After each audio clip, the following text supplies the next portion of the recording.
NTV নিয়মিত আয়োজন প্রশ্নোত্তরের আজকের পর্বে সবাইকে স্বাগত জানাচ্ছি। আমি সৈয়দা রিমি। আজকের প্রশ্নোত্তরের অতিথি জাতীয়তাবাদী গণতান্ত্রিক ছাত্র আন্দোলনের সভাপতি এবং সর্বদলীয় ছাত্র ঐক্যর মুখপাত্র মোহাম্মদ মাসুদ রানা জুয়েল। আপনাকে স্বাগত আজকের আয়োজনে। আপনাকে অসংখ্য ধন্যবাদ এবং একই সাথে জাতীয়তাবাদী গণতান্ত্রিক ছাত্র আন্দোলন ও আমার পার্টি অর্থাৎ এনডিএমের প্রতিষ্ঠাতা চেয়ারম্যান জনতা ববি হাজ্জাজ, বাংলাদেশ গণপন্থী বাংলাদেশ সরকারের প্রাথমিক গণশিক্ষা মন্ত্রণালয়ের প্রতিমন্ত্রী জনতা ববি হাজ্জাজের পক্ষ থেকেও সালাম ও শুভেচ্ছা। আচ্ছা, একটু আপনার কাছে প্রথমেই জানতে চাইবো ২০২৪ সালের যে ছাত্র জনতার অভ্যুত্থান, এর পরবর্তী এই নতুন বাংলাদেশ বিনির্মাণে বর্তমান সরকারের প্রথম দিকের কোন কোন পদক্ষেপ আপনি আসলে সবচেয়ে ইতিবাচক বলে মনে করছেন? হ্যাঁ, জুলাই আসলে আমাদের একটা অনুভূতির নাম। আসলে ২৪শে জুলাই আমি আসলে সম্মুখ সারি থেকে আসলে নেতৃত্ব দেওয়ার চেষ্টা করেছি। ১৬ই জুলাই যখন আবু সাইদকে হত্যা করা হয়, মেধাবী শিক্ষার্থী, তো তখন এরপর থেকে দেখা গেছে যে আসলে সারা দেশেই আন্দোলনটা কিন্তু আসলে গণ আন্দোলনের রূপ নেয়। তখন আসলে দেখা যায় যে ১৭ তারিখে আমরা রাজনৈতিক দলগুলো আরও বেশি মাঠে আমরা লড়াই সংগ্রামের জন্য নেমে যাই এবং একই সাথে পাবলিক বিশ্ববিদ্যালয়ের স্টুডেন্টরা যখন আসলে বিশেষ করে ঢাকা ইউনিভার্সিটি স্টুডেন্টরা হল বন্ধ থাকার কারণে আসলে হল থেকে চলে যেতে হয়।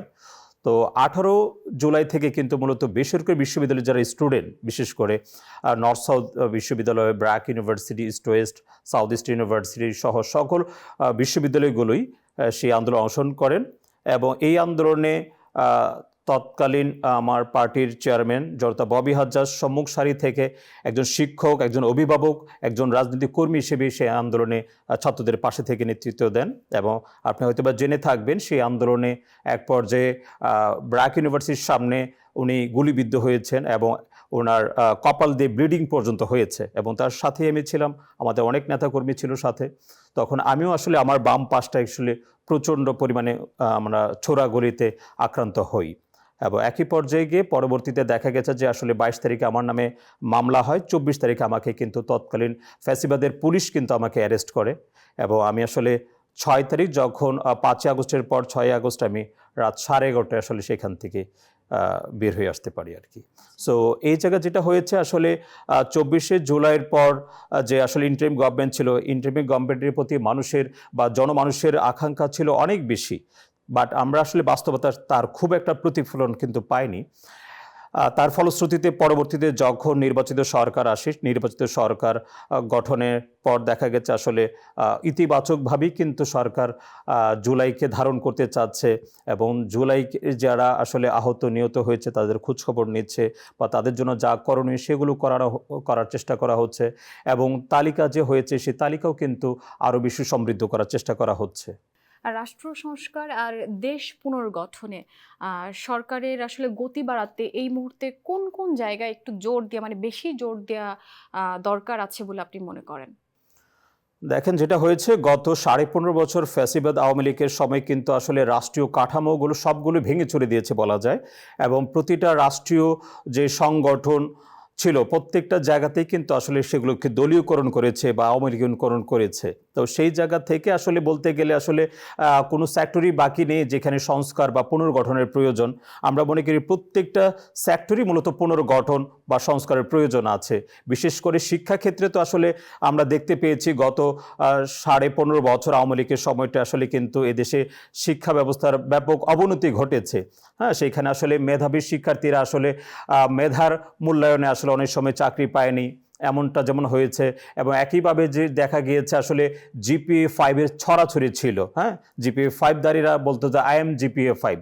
তো এইভাবে করে আসলে কিন্তু শিক্ষার একটা নাজেহাল অবস্থা তৈরি করেছিল। তো আমরা যেটা মনে করি যে একটা জাতিকে সুন্দর করে গঠন করতে হলে, জাতির শির দ্বারা দাঁড় করাতে হলে অবশ্যই শিক্ষার কোনো বিকল্প নেই এবং সেই ক্ষেত্রে আমি প্রধানত যে জায়গাটায় সংস্কারের জন্য বলবো সেটা হচ্ছে শিক্ষা এবং একই সাথে স্বাস্থ্য। আমরা দেখতে পেয়েছি যে ইন্টারিম গভর্নমেন্টের সময় আসলে প্রয়োজনীয় হামের টিকা দেওয়া হয়নি শিশুদেরকে। তো হামের টিকা না দেওয়ার ফলে কিন্তু পরবর্তীতে আমরা দেখেছি যে এই সরকারের শুরুতেই কিন্তু একটা দারুণ বিপাকে পড়তে হয়েছে। শিশুদের হামের টিকা না দেওয়ার কারণে অনেক শিশু কিন্তু মৃত্যুবরণ করেছে। তো আমরা মনে করি যে স্বাস্থ্য, শিক্ষা থেকে শুরু করে সকল ক্ষেত্রে আসলে পুনর্গঠন বা সংস্কার প্রয়োজন। একজন তরুণ রাজনৈতিক নেতৃত্ব হিসেবে আসলে এই নতুন সরকারের কাছে সাধারণ মানুষের বিশেষ করে ছাত্র সমাজের আসলে মূল প্রত্যাশাটা কি? বাংলাদেশে যে আসলে এই সময়টা চলছে, এই সময় আসলে দেশের সিংহভাগই কিন্তু তরুণ। প্রায় 4.5 কোটি শিক্ষিত তরুণ যুবক ভোটার কিন্তু আমরা এই ত্রয়োদশ জাতীয় সংসদ নির্বাচনে ভোট দিয়েছি। এবং এই যে বৃহৎ একটা তরুণ সমাজ, এই তরুণ সমাজ কিন্তু আসলে বাংলাদেশকে নতুনভাবে আবার দেখতে চায়, এই নতুনভাবে গড়তেও চায় এবং গড়ায় অংশীদারিত্ব রাখতে চায়। এবং এই জায়গা থেকে আমরা যেটা চাই যে এই যে বৃহৎ একটা তরুণ সমাজ কিন্তু আসলে আমরা এখন দেখা যাচ্ছে যে আসলে কর্মসংস্থানের অভাবে ভুগছি এবং দেখা যাচ্ছে যে অনেক সময় মেধার যথাযথ মূল্যায়ন না হওয়ার কারণে এইসব মেধাবী শিক্ষার্থীরা কিন্তু বিদেশে পাড়ি জমাচ্ছে। তো আমরা যেটা চাই যে এই তরুণ সমাজ আসলে দেখিয়ে দিয়েছে 2024 সালের 24 জুলাই মাসে যে আসলে তরুণরা আসলে চাইলে একটা রেভলিউশন তৈরি করতে পারে। এবং বাংলাদেশে নয়, গোটা বিশ্বেই যত রেভলিউশন হয়েছে, বিপ্লব হয়েছে, সব কিন্তু তরুণদের দিয়ে হয়েছে। সো এই জন্য তরুণদেরকে আরো বেশি কর্মক্ষম করতে হবে, কর্ম উদ্যোগী করতে হবে এবং তরুণদেরকে ঘিরে আসলে নানান পদক্ষেপ নিতে হবে সকল সেক্টরে। আমরা মনে করি তরুণরা যদি আসলে জাতি গঠনে কাজ করার অংশগ্রহণের সুযোগ পায় তাহলে দেশ ও জাতি অনেক এগিয়ে যাবে এবং দেশ হবে আসলে সম্পদশালী এবং অনেক শক্তিশালী। আচ্ছা, জাতি গঠনে এবং প্রাতিষ্ঠানিক যে বৈষম্য আছে, এই বৈষম্যর জায়গাটা আসলে দূর করতে সরকারের দীর্ঘমেয়াদী বা স্থায়ী আসলে কি ভূমিকা রাখা প্রয়োজন? যেটা হচ্ছে যে আসলে দীর্ঘমেয়াদী পরিকল্পনা বাস্তবায়ন করতে হলে আসলে প্ল্যানটা করতে হবে একদম ছোট থেকে। যেটা হচ্ছে আমরা যদি মনে করি যদি যেহেতু আজকের শিশুরা আগামী দিনের ভবিষ্যৎ, সেই ক্ষেত্রে আমরা যেটা মনে করি যে প্রাথমিক শিক্ষায় যারা শিক্ষার্থী, এইসব শিক্ষার্থীকে যদি এখন থেকে আসলে তাদেরকে স্ব জায়গায় যদি আসলে তাদেরকে লক্ষ্য ধরে যদি তাদেরকে সামনের দিকে এগিয়ে নেওয়ার জন্য কাজ করা হয় তাহলে সবচেয়ে সহজ হবে। যেমন ধরেন মানে কিছু শিশু আছে বা যারা আছে যে বড় হয়ে আসলে খেলোয়াড় হতে চায়, হ্যাঁ, যারা স্পোর্টস রিলেটেড তাদেরকে স্পোর্টস রিলেটেড ভাবে গড়ে তোলা। অনেকে আছে যারা আসলে মানে সায়েন্টিস্ট হতে চায় অথবা নতুন উদ্ভাবনী করতে তারা খুব বেশি পছন্দ করে, তাহলে তাদেরকে সেই ব্যাপারে উদ্বুদ্ধ করা। তো এরকম প্রত্যেকটা সেক্টরই আছে। অনেকে আছে যে দেখা যাচ্ছে যে সে লয়ার হতে চায়, অনেকে টিচার হতে চায়। অর্থাৎ যে যে সেক্টর আছে সেই সেক্টরই আসলে থেকে আসলে যদি নার্সিং করা হয়, এই নার্সিংটা পরবর্তীতে হাই স্কুল থেকে কলেজ, কলেজ থেকে ইউনিভার্সিটি, অর্থাৎ শিক্ষার মূল থেকে যদি কাজ করা হয় তাহলে আসলে সেটা দীর্ঘমেয়াদী পরিকল্পনা হবে বলে আমরা মনে করি। বর্তমান সরকারের যে সংস্কার উদ্যোগগুলো আছে, সেগুলো ভবিষ্যতে যে কোনো সরকারের আসলেও সেই সময়টাতেও যাতে টিকে থাকে, সে ব্যাপারে আপনারা কি ধরনের আইনি বা সাংবিধানিক গ্যারান্টি দেখতে চান বা দেখাতে চান? আচ্ছা, প্রথমত যেটা হচ্ছে যে সংস্কার একটি দীর্ঘমেয়াদী প্রসেস, এটা আসলে প্রতিনিয়ত এটা আপগ্রেডেশন হতেই থাকবে সেই জায়গাটায়। তো আমরা যেটা মনে করি যে আসলে এই সংস্কারগুলো যদি ধারাবাহিকভাবে রাখতে হয় তাহলে আসলে সাংবিধানিকভাবে সেইখানে বিষয়গুলো উল্লেখ করা আমার মনে হয় খুব গুরুত্বপূর্ণ হবে। যেমন অনেক সময় দেখা যায় যে পূর্বের এক সরকার একটা কাজ করেছে, সেই জায়গাটা ওই নতুন সরকার এসে টোটালি বাদ দিয়ে দিয়েছে। সেটা না করে আসলে যেহেতু যে কোনো একটা সংস্কার করতে হলে সেখানে সমীক্ষা করতে হয়, অনেক খরচের প্রয়োজন হয়, সেটা একটা সাস্টেনেবিলিটি ধরে রাখার জন্য তার ধারাবাহিকতায় পরবর্তী সরকারও যাতে রাখে সেই জন্য আসলে একটা নিয়ম নীতির মধ্যে থাকা উচিত আসলে। আমাদের দেশে তো প্রায় অর্ধেক জনগোষ্ঠী হচ্ছে তরুণ। এই যে বিশাল জনগোষ্ঠীর যে তরুণ সমাজ, এদেরকে আসলে দক্ষ আ আ মানব সম্পদ হিসেবে গড়ে তুলতে যে আমাদের বর্তমান শিক্ষা ব্যবস্থা বা কর্মসংস্থান যে নীতি আছে, সেখানে কি ধরনের পরিবর্তন বা আমূল কোনো পরিবর্তন আনা দরকার কিনা? আমার যেটা মনে হয় আসলে অনেকদিন ধরে আমি যে একটা চিন্তা করি আসলে দেশের জন্য, যে আসলে আমাদের দেশ এই মুহূর্তে আসলে অর্থনৈতিকভাবে খুব একটা সুবিধাজনক অবস্থা নেই। অর্থনৈতিক অবস্থার সুবিধাজনক যদি না থাকে দেশ কিন্তু আসলে শক্তিশালী হওয়ার সুযোগ থাকবে না। এই ক্ষেত্রে দেখেন যে মানে বাংলাদেশে বড় একটা অংশ কিন্তু আসলে রেমিটেন্স, অর্থাৎ বহির্বিশ্বে যারা আমাদের প্রবাসী বাংলাদেশি ভাই বোনেরা আসলে অনেক পরিশ্রম করে কষ্ট করে আসলে দেশে টাকা পাঠায়। তার একটা অর্থ দিয়েই কিন্তু আসলে আমাদের দেখা যাচ্ছে দেশের কিন্তু আমাদের জিডিপি বৃদ্ধি পায়, এছাড়া আমাদের রেমিটেন্স বা আমাদের অর্থনৈতিক সকল ক্ষেত্রে এটা একটা প্রভাব বিস্তার করে। আমি সেই জায়গা থেকে যেটা মনে করি যে বাংলাদেশে যে এত বেশি তরুণ আছে তাদেরকে আসলে যোগ্য করে তোলার জন্য ট্রেনিং প্রশিক্ষণের ব্যবস্থা করা উচিত এবং স্ব ক্ষেত্রে প্রশিক্ষিত করে তাদেরকে যদি প্রায় 1 থেকে 1.5-2 কোটি যদি তরুণকে দেশের বাহিরে আসলে দেয়া যায়, পাঠানো যায়, সহজীকরণ করে, এক্ষেত্রে সরকারকে আরও বাহিরে যাওয়ার ব্যাপারে আরও সহযোগী মনোভাব দেখাতে হবে। এবং দেখা যাচ্ছে অনেক সময় আসলে সিন্ডিকেটের কারণে সেটা হয় না। দেখা যাচ্ছে হয়তো বা কোনো একটা দেশে একসময় হয়েছিল যেমন মালয়েশিয়া কলিং ভিসা, জাস্ট ৭৬,০০০ টাকা যাওয়ার কথা সুযোগ ছিল, কিন্তু দেখা গেছে পরবর্তীতে সেটা 4 লাখ, 4.5 লাখ, কখনো বা 5 লাখ পর্যন্ত টাকা নিয়েছে যারা সিন্ডিকেটে থাকে, যারা প্রবাসের কাজ করার জন্য যায়। এই যে এজেন্সিগুলোকে আসলে আমার মনে হয় যে একটা নিয়মের মধ্যে আনতে হবে এবং নিয়ম যদি আনে এবং সরকার যদি তাদেরকে প্রশিক্ষিত তরুণদেরকে বিভিন্ন দেশে পাঠানোর যাওয়ার সুযোগ করে দিতে পারে, এরা কিন্তু আসলে তাদের যে কর্মদক্ষতা সেখানে কাজে লাগাতে পারবে এবং এই কর্মদক্ষতার মধ্য দিয়ে যে আর্ন হবে তার সেই একটা অংশ কিন্তু দেশে পাঠাতে পারবে, ফলে রেমিডিস কিন্তু অনেক বাড়বে এবং অর্থনৈতিকভাবে আমরা আরও বেশি শক্তিশালী হতে পারবো। তো আমার মনে হয় এই জায়গাটা একটা কাজ করা যেতে পারে। দ্বিতীয় যে কাজটা করা যেতে পারে সেটা হচ্ছে দেশকে উৎপাদনমুখী করা। দেখা যাচ্ছে যে আমাদের দেশের ম্যাক্সিমাম জিনিস কিন্তু আসলে আমরা ইম্পোর্ট করতে উৎসাহী খুব বেশি, আমরা এক্সপোর্ট করতে খুব একটা মনোনিবেশ করি না।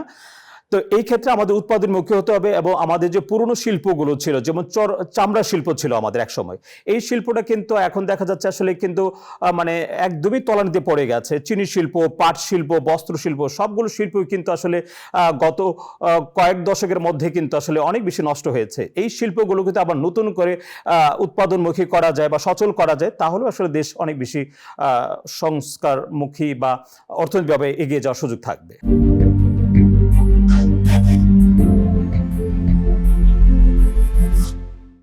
মুক্ত চিন্তা আর মত প্রকাশের স্বাধীনতা তো আমাদের আসলে নতুন বাংলাদেশের মূল ভিত্তি।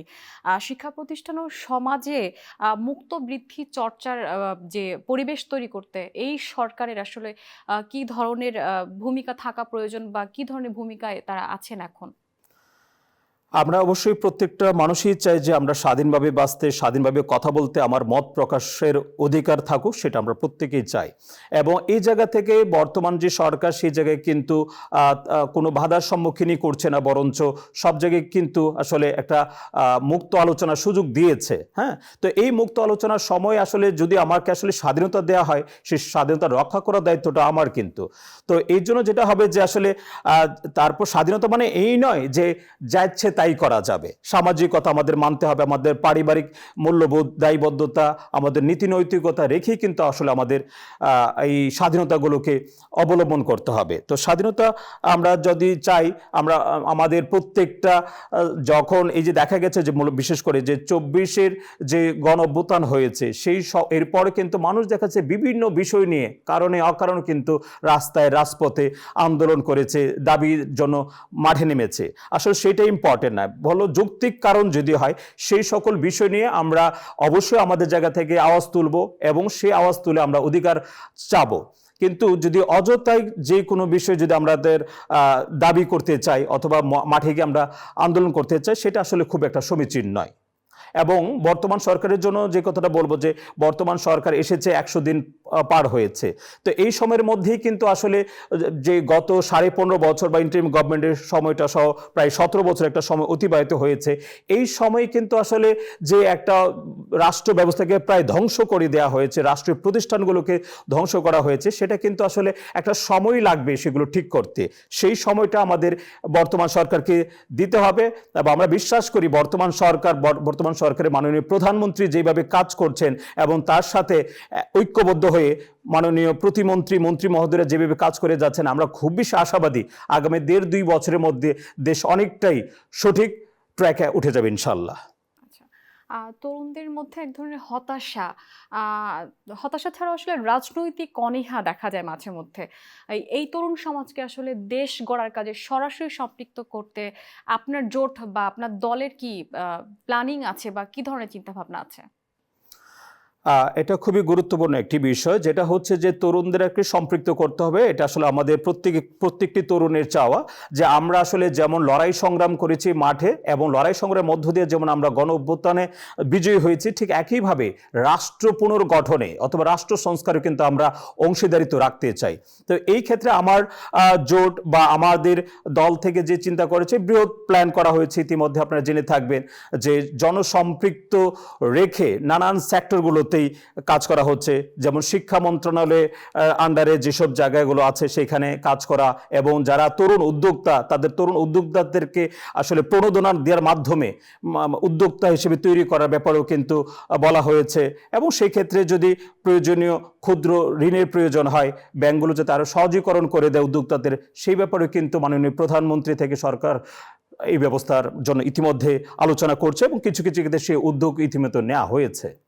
সাইবার জগৎ বা সামাজিক যোগাযোগ যে মাধ্যমগুলো, এই মাধ্যমগুলোকে আসলে তরুণরা যারা আছেন তারা আসলে সৃজনশীল বা উৎপাদনশীল কাজে যাতে লাগাতে পারে, সে ব্যাপারে আসলে রাষ্ট্রের কোনো উদ্যোগ আছে কিনা?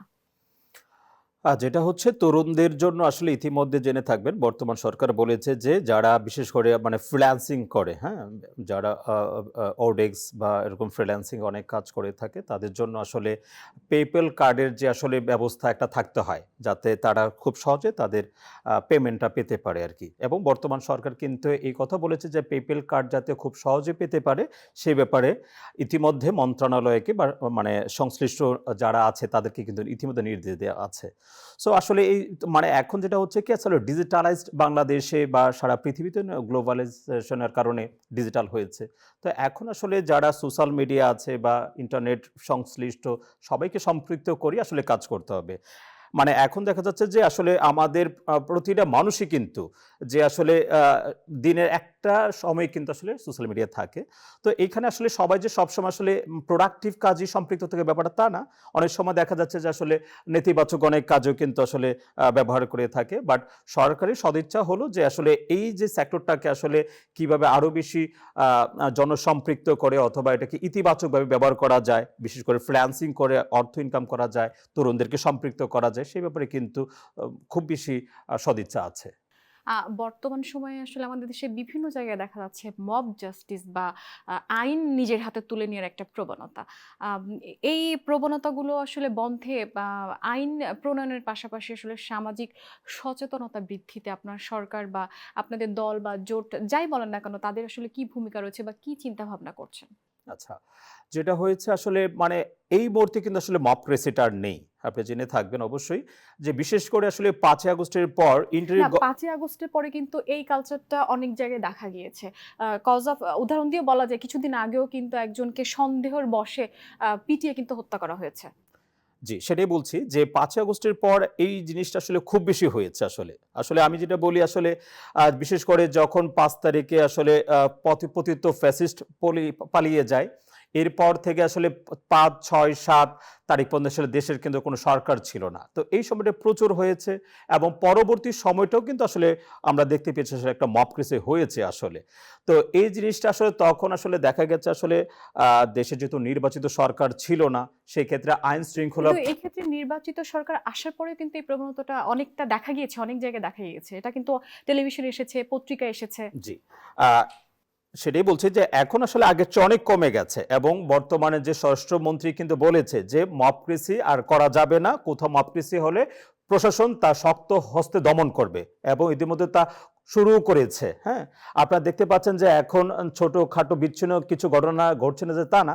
সেই ঘটনার জন্য আসলে আ বর্তমান প্রশাসন থেকে শুরু করে স্বরাষ্ট্র মন্ত্রণালয় থেকে কিন্তু এটির জন্য আসলে সংশ্লিষ্টদেরকে খুব শক্তভাবেই প্রেশারাইজ করা হচ্ছে যাতে কোথাও মবক্রেসি না করা হয় অথবা অন্যায়ভাবে কাউকে আসলে কোনো মানে মামলায় যাতে না দেওয়া হয় এবং মানে একজনকে মানে অযথায় হয়রানি যাতে না করা হয় সেই ব্যাপারে কিন্তু নির্দেশনা দেয়া আছে। তার সো মানে কি একটু আপনি বলতে সময় যেটা আমি চাচ্ছেন বলব আসলে যে ৩ এই বছর সরকার, নির্বাচিত সরকার আসার পরে এই মব কালচারটা কিছুটা হলেও কমে এসেছে? অবশ্যই কমে এসেছে এবং আমরা বিশ্বাস করি যে আসলে সরকার তো 100 দিন পার হয়েছে জাস্ট। তো আর কিছুদিন সময়ের মধ্যে দেখা যাবে আমরা অনেক বিষয়ে আসলে অনেক সহনশীল হয়ে যাব এবং মব ক্রাইসিস আসলে থাকবে না। কারণ বাস্তবতা হলো যে আসলে দেশে একটা আইন শৃঙ্খলা বাহিনী আছে, প্রশাসন আছে এবং দেশে একটি সরকার আছে। তো এই সময় আসলে আসলে মব ক্রাইসিসের আর প্রয়োজনীয়তা নেই এবং সেইটা আসলে বর্তমান সরকার টলারেন্স করছে না কিন্তু। সো আমরা আশা রাখবো যে খুব দ্রুত সময়ের মধ্যে যতটুকুই আছে ততটুকু আর থাকবে না ইনশাল্লাহ। আচ্ছা, শিক্ষা প্রতিষ্ঠান আর সামাজিক যোগাযোগ মাধ্যমে আসলে বুলিং এর ব্যাপারটা অনেকটা দেখা যায়।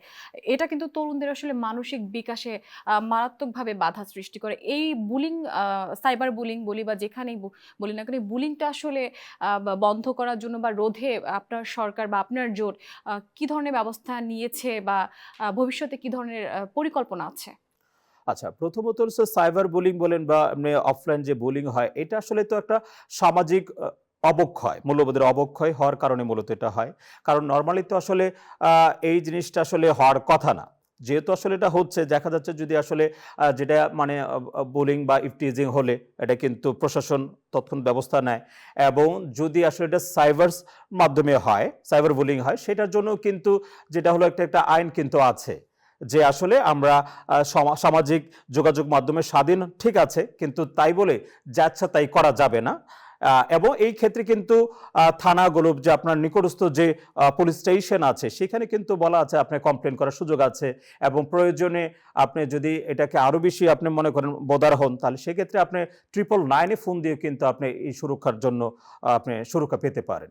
আপনার আসলে স্বপ্নের বাংলাদেশের ছোট্ট একটা রূপরেখা যদি আমাদেরকে বলতেন।